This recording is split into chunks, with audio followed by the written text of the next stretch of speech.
Sikhism, which began in India's Punjab region in the 1400s, is the world's fifth largest religion.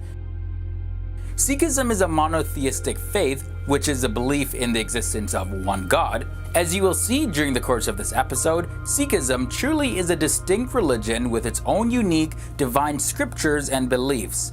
The religion of Sikhism was founded by Guru Nanak, and it's based on his teachings and that of 9 other Sikh gurus who followed him. Guru Nanak was born in 1469 in what is now Pakistan. At the age of 30, he mysteriously disappeared for 3 days. When he reappeared, he began to preach the Sikh faith, and he spent the rest of his life teaching, writing, and traveling around the world to discuss the religion with Muslims and Hindus.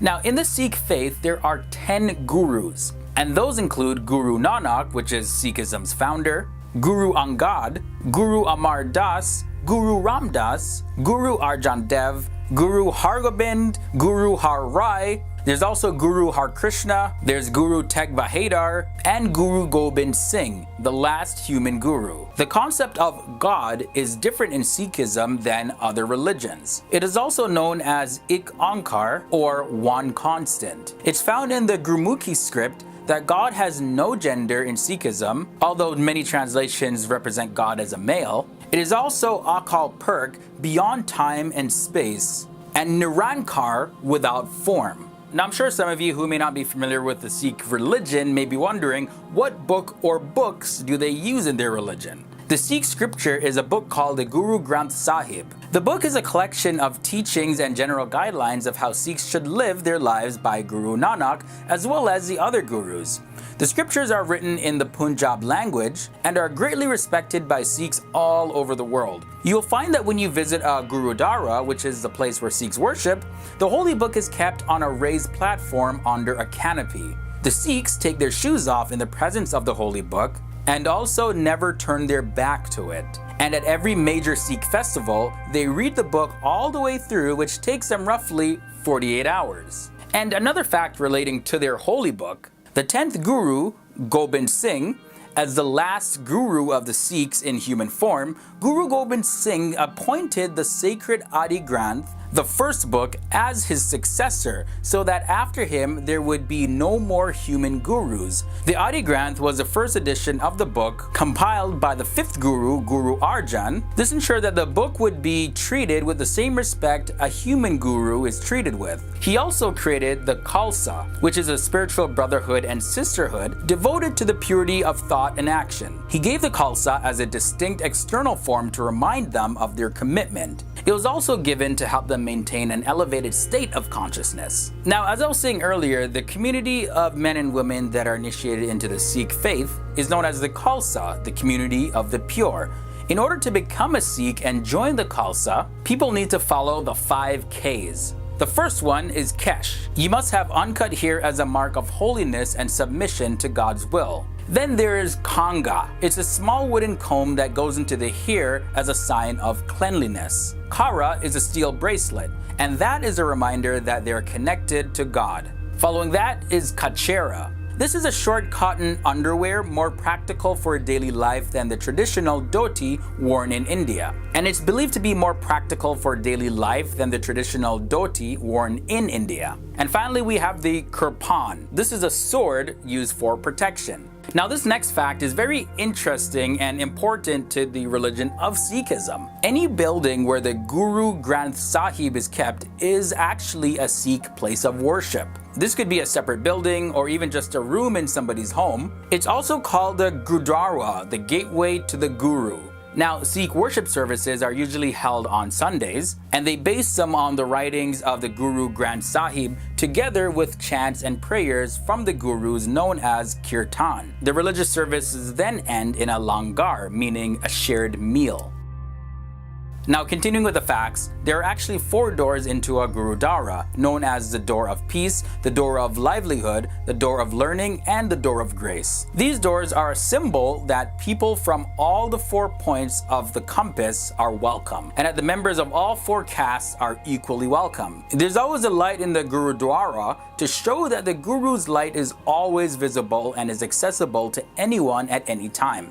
The purpose of the doors is to symbolize the openness of the Sikhs towards all people and religions. Now this symbol right here is a universal symbol for Sikhism. It's called the Khanda. It's a double-edged sword flanked by two daggers representing worldly and spiritual powers bound by the oneness of God. Now this here is the central Sikh shrine. This is known as the Harmandir Sahib and is located in Amritsar, India. It's also known as the Golden Temple. The fifth Guru, Arjan, designed the Golden Temple and was the person responsible for collecting the teachings of the Gurus into a sacred book, the Granth Sahib. The Sikhs also have 5 seats of authority known as the Takhts, which literally means a throne or a seat of authority. These are the 5 Gurudwaras that have special significance for the Sikh community. The first and most important one is the Akal Takht, which is literally translated to the throne of the timeless God, and that is situated directly across from the Golden Temple. Okay, now coming down to the end of this video, let's talk about some of the greetings in Sikhism. Here's some of the traditional greetings used by Sikhs. Waheguru Ji Ka Khalsa, Waheguru Ji Ki Fateh, which means the Khalsa belongs to God, victory belongs to God. Another traditional greeting is Sak Sri Akal, and that means immortal God is truth. Be sure to give this video a thumbs up for my pronunciation, yeah! Most of the world's 25 million Sikhs live in India, but more than 500,000 of them live in the United States. The first Sikhs came to the US about 100 years ago. They are mostly concentrated on the coasts of the US, with a large Sikh population in Queens, New York. There are over 30 million Sikhs worldwide. Sikhs also live in just about every major country around the world. Despite being one of the largest religions in the world, Sikhism remains largely unknown and almost mysterious in many parts of the world. This lack of understanding and knowledge has created many stereotypes pertaining to the Sikh religion. So hopefully I'll clear some of that up in this episode. Here are some more interesting facts about Sikhism that everybody needs to know. So Sikhism is an independent religion. A large number of people kind of tend to assume that Sikhism is like a branch of Hinduism or something, or even sometimes like an offshoot religion of Islam, or even a blend of both of those religions. And while religion as a category itself is kind of problematic, using that label, scholars describe Sikhism as an independent religion. The Sikh tradition carries the basic markers of an organized religion, including its own founder prophet, which is Guru Nanak. Sikhism has their own scriptures, their own ceremonies, as well as community and worship centers, and there are actually upwards to 30 million Sikhs worldwide, making it the 5th largest religion in the entire world. Now let's take a look at the real meaning of the word guru. So the word guru literally means this: enlightener. And while you're now allowed to refer to experts in certain domains as gurus, like for example here on YouTube we have makeup gurus, as well as there's real estate gurus, etc., etc., it carries a specific institutional meaning within the Sikh tradition. In Sikhism, guru refers to the line of authority, beginning with a set of 10 prophets who established and led the Sikh community. The first of these, Guru Nanak, was born back in the year 1469 CE, and the 10th in his line, Guru Gobind Singh, passed away in 1708 CE. And before he passed, Guru Gobind Singh passed the leadership to joint entities, the Guru Granth Sahib, which are the scriptures, and the Guru Khalsa Panth, which is a community of initiated Sikhs. Now I talk a little bit more about that in part 1. And Sikhs revered these two occupying the throne of the Guru for eternity.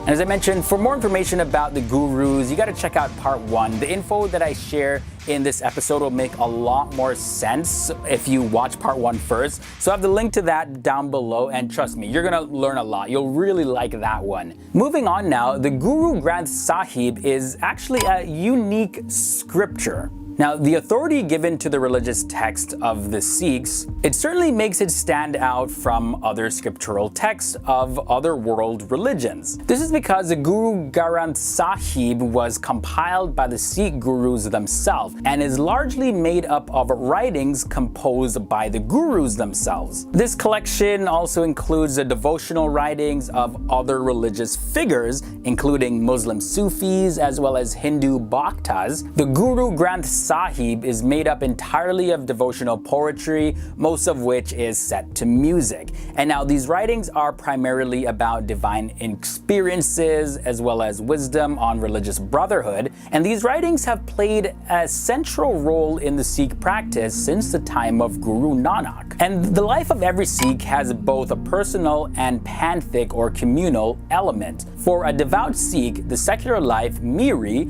incorporates standards of spiritual living, Piri. Now, moving on now, the Sikh way of life follows Gurmat, which refers to the wisdom and beliefs that have been taught by the 10 gurus over a period of 3 centuries. Regardless of initiation status, a Sikh must adhere to the conventions of the Sikh code of conduct from the time of birth and throughout all of life until death, of course.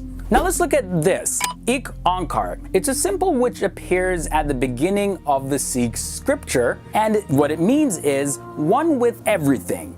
The symbol is written in the Gurmukhi script, and the Gurmukhi is the Sikh language of prayer in which Guru Granth Sahib is written. But what does the word Gurmukhi actually mean? Well, it means of the Guru's mouth. And the words of the ancient Gurmukhi language are similar to those of modern Punjabi, but differs grammatically, and that it's actually very poetic versus being a spoken language. Now, the phrase Ik Onkar in itself has several components. We have the IK, or sometimes spelled EK, stands for the Gurmukhi numeral 1. And On stands for everything. Kar stands for creator. And when you take a look at the whole symbol, the Ik Onkar, it actually communicates the idea of one creative being or one God that manifests in all of existence. Now, as I mentioned in part 1, Sikhs, of course, believe that the Guru Granth, or the Holy Book, is actually their living guru. And the Hukam is actually a verse selected at random from the Guru Granth and is considered a divine command. The point of reading the Hukam is so that Sikhs may understand that their Guru has a will and that they need to align themselves with it. And when they do that, they're actually aligning themselves with the will of God. Now we look at the word Nishan. In Sikhism, Nishan means flag, symbol, or banner. And Sahib is a term of respect, meaning master or lord. In Sikhism, the religious flag is addressed as Nishan Sahib to show respect. The Nishan Sahib is raised and flown at every Sikh Gurdwara, which is a place of worship for Sikhs. Alright, now let's take a look at Langar. So what do you know about that word? Probably nothing if you're not familiar with Sikhism. Well, Langar is a sacred food service from the Guru's free vegetarian kitchen, and it's a completely important concept in Sikhism as it began with Sikhism's founder, Guru Nanak, where he fed holy men called sadhus. And the second Sikh Guru, Angad Dev's wife, Mata Kivi, later became very instrumental in the development of Langar, serving alongside the first 5 Gurus in Gurkha Langar, which is a Guru's free kitchen. The third Guru, Amar Das, developed the concept of Pangat Sangat, meaning everyone, regardless of rank, sits and eats together as equals in the congregation, which is pretty cool. So there's no real person that's above anybody, everybody's equal. Now, we can't make a video about Sikhism and not talk about turbans. You're probably wondering about them. Well, Sikhs are told to keep their hair in the natural, unaltered state, and that's part of the Sikhism code that we talked about earlier. A Sikh is expected to keep all their hair intact and have their head covered. The rule of dress for every Sikh man is to wear a turban, and the Sikh woman may wear a turban or a traditional headscarf, whichever one she chooses. And when it comes to removing the turbans, they're only removed in circumstances like, bathing or washing your hair or other very intimate moments that, of course, you have to take it off, but usually they're just kept on all the time. And a lot of people make a misconception of Sikh women not being equal in the religion, but that's not true. Sikh women have equal status. In the 14th century, before the time of Guru Nanak Dev Ji, Indian women were degraded by their society, and pretty much the function of a woman in society was only to just give birth as well as do housework and serve the other men in society in any way possible that they were commanded to. But Guru Amar Das Ji, the third guru of the Sikhs, raised his voice against this sort of thing, as well as he denounced this sati system, which was very disturbing. It was where women would actually commit suicide as a result of their husbands dying. Now, Sikhs have made huge contributions to America. Now, get this, because this is very important. From the time of their arrival in the late 1800s, Sikh men as well as women have been making notable contributions into the development of American society. Early immigrants that settled in the western frontier played a major role in building America's railroads. Sikh Americans like Bhagat Sikh Thind served in the US military during the World Wars, and the first Asian American congressman was a Sikh American elected to office in 1957. Did you know that fiber optics was made by a Sikh American? As well as Sikh American women continued to make diverse contributions, such as Grammy-winning artist Snatam Kaur and commercial airline pilot Arpinder Kaur.